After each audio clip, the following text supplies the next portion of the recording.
In the last video, I talked about how every entrepreneur, every leader that I've ever worked with wants to have more joy in their work, they want to be more productive in their work, and they want to have less stress.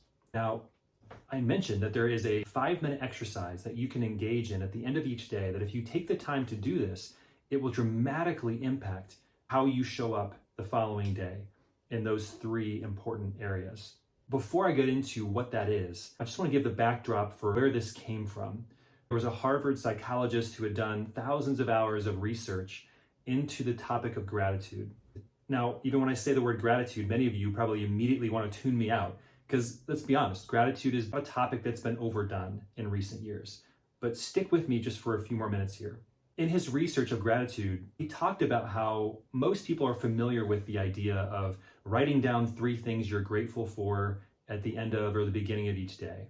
I'm thankful for my car, I'm thankful for my wife, I'm thankful for my shoes, my house, whatever it is. And then you move on. And that actually has been proven to impact how you show up in the day and the level of joy you have in the day. But what he had talked about on that podcast was that the research he had done was that if you want to supercharge the level of joy and the level of happiness and level of gratitude that you have in your life, that you shouldn't just think of 3 things cognitively that you're thankful for.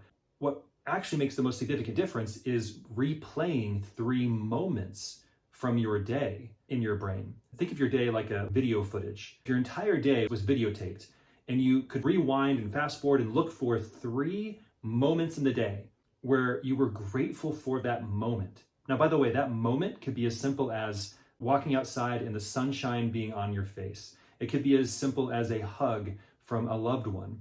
It could be something that was really spectacular. Maybe it was even just something simple like having family dinner. Remember that moment when you were laughing together or a moment in the car with your kid.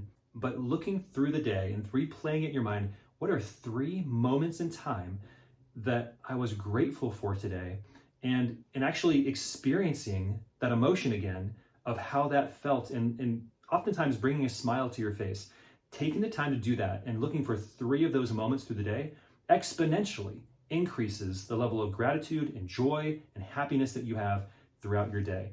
And why is that important? Well, one, we all want to be more happy, more joyful, but if you're happier, you're actually going to perform better.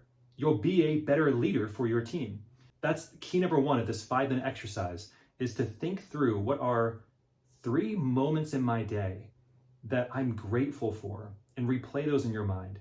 And what will happen over time, initially when you start doing this, it's gonna be really difficult to do. You'll be sitting there thinking about 3 moments and you're trying to think, maybe you come up with 1, maybe you get 2, and sometimes you're sitting there, I can't think of a 3rd, and you feel like a loser. Let me encourage you that when I started this over 2 years ago, that's exactly how it started for me too. It's exactly how it started for every client that I've ever given this exercise to.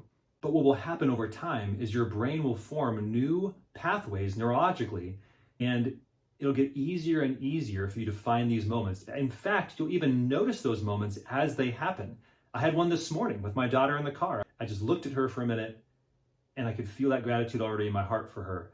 And I know that tonight, when I think about what are the 3 moments I'm grateful for, that's gonna be one of the moments. Step number 1 in this 5-minute exercise at the end of your day is to replay 3 moments that you're grateful for from your day. Don't just think about them cognitively, but actually replay the footage like you can see it in your brain and experience it emotionally again. That's step number 1. Step number 2, that'll be in the next video. Stay tuned.